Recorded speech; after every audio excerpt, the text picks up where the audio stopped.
मूर्ख कौन लोक कथा। किसी गांव में एक सेठ रहता था। उसका एक ही बेटा था जो व्यापार के काम में परदेश गया हुआ था। सेठ की बहू एक दिन कुएं पर पानी भरने गई।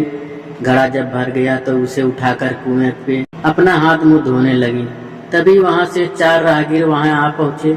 एक राहगीर बोला, बहन मैं बहुत प्यासा हूँ, क्या मुझे पानी पिला दोगी? सेठ की बहू को पानी पिलाने में थोड़ी झिझक महसूस हुई, क्योंकि वह उस समय कम कपड़े पहने हुई थी। उसके पास लोटा या गिलास नहीं था जिससे वह पानी पिला देती। इसी कारण वह राहगीर को पानी पिलाना उसे ठीक नहीं लगा। बहू ने उससे पूछा, आप कौन हैं? राहगीर ने कहा, मैं एक यात्री हूँ। बहू बोली, यात्री तो संसार में केवल 2 ही होते हैं, आप उन दोनों में से कौन हैं?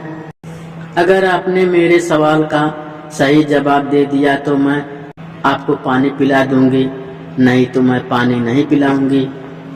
बेचारा राहगीर उसकी बात का कोई जवाब नहीं दे पाया। तभी दूसरे राहगीर ने पानी पिलाने की विनती की। बहू ने दूसरे राहगीर से पूछा, अच्छा तो आप बताइए कि आप कौन हैं? दूसरा राहगीर तुरंत बोल उठा, मैं तो एक गरीब आदमी हूँ। सेठ की बहू बोली, भैया गरीब तो केवल 2 ही होते हैं, आप उनमें से कौन हैं? प्रश्न सुनकर दूसरा राहगीर चकरा गया। उसको कोई जवाब नहीं सूझा तो वह चुपचाप हट गया। तीसरा राहगीर बोला, बहन मुझे बहुत प्यास लगी है, ईश्वर के लिए तुम मुझे पानी पिला दो। बहू ने पूछा, अब आप कौन हैं? तीसरा राहगीर बोला, बहन मैं तो एक अनपढ़ गंवार हूँ। यह सुनकर बहू बोली, अरे भाई, अनपढ़ गंवार तो इस संसार में बस 2 ही होते हैं, आप उनमें से कौन हैं? बेचारा तीसरा राहगीर भी कुछ बोल नहीं पाया। अंत में चौथा राहगीर आगे आया और बोला, बहन मेहरबानी करके मुझे पानी पिला दें। प्यासे को पानी पिलाना तो बड़े पुण्य का काम होता है। सेठ की बहू बड़ी ही चतुर और होशियार थी। उसने चौथे राहगीर से पूछा, आप कौन हैं? वह राहगीर अपनी खींच छिपाते हुए बोला, मैं तो बहन बड़ा ही मूर्ख हूँ। बहू ने कहा, मूर्ख तो संसार में केवल 2 ही होते हैं, आप उनमें से कौन हैं? वह बेचारा भी उसके प्रश्न का उत्तर नहीं दे सका। चारों पानी पिए बगैर ही वहां से जाने लगे तो बहू बोली, यहाँ से थोड़ी ही दूर पर मेरा घर है, आप लोग कृपया वहीं चलिए, मैं आप लोगों को पानी पिला दूंगी। चारों राहगीर उसके घर की तरफ चल पड़े। बहू ने उसी बीच पानी का घड़ा उठाया और छोटे रास्ते से अपने घर पहुंच गई। उसने घड़ा रख दिया और अपने कपड़े ठीक तरह से पहन लिए। इतने में वे चारों राहगीर उसके घर पहुंच गए। बहू ने उन सभी को गुड़ दिया और पानी पिलाया। पानी पीने के बाद वे राहगीर अपनी राह पर चल पड़े। सेठ उस समय घर में एक तरफ बैठा यह सब देख रहा था। उसे बड़ा दुख हुआ। वह सोचने लगा, उसका पति तो व्यापार करने के लिए परदेश गया है और यह उनकी गैर हाजिरी में पराये मर्दों को घर बुलाती है, उनके साथ हंसती बोलती है, इसे तो मेरा भी लिहाज नहीं है। यह सब देख अगर मैं चुप रहा तो आगे से उसकी हिम्मत और बढ़ जाएगी। मेरे सामने इसे किसी से बोलते बतियाते शर्म नहीं आती तो मेरे पीछे न जाने क्या क्या करती होगी। फिर एक बात यह भी है कि बीमारी कोई अपने आप ठीक नहीं होती, उसके लिए वैद्य के पास जाना पड़ता है। क्यों न इसका फैसला राजा पर ही छोड़ दूं। यही सोचता वह सीधा राजा के पास जा पहुंचा और अपनी परेशानी बताई। सेठ की सारी बातें सुनकर राजा ने उसी वक्त बहू को बुलाने के लिए सिपाही बुलवा भेजे और उसने कहा, तुरंत सेठ की बहू को राजसभा में उपस्थित किया जाए।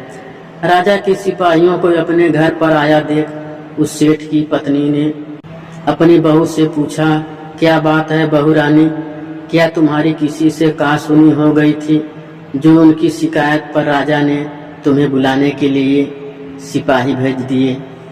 बहू ने सास की चिंता को दूर करते हुए कहा, नहीं सासू माँ, मेरी किसी से कोई कहा सुनी नहीं हुई है, आप जरा भी फिक्र ना करें। सास को आश्वस्त कर वह सिपाहियों से बोली, तुम पहले अपने राजा से यह पूछ कर आओ कि उन्होंने मुझे किस रूप में बुलाया है।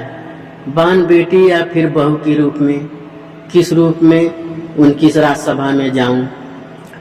बहू की बात सुनकर सिपाही चले गए। उन्होंने राजा को सारी बात बताई।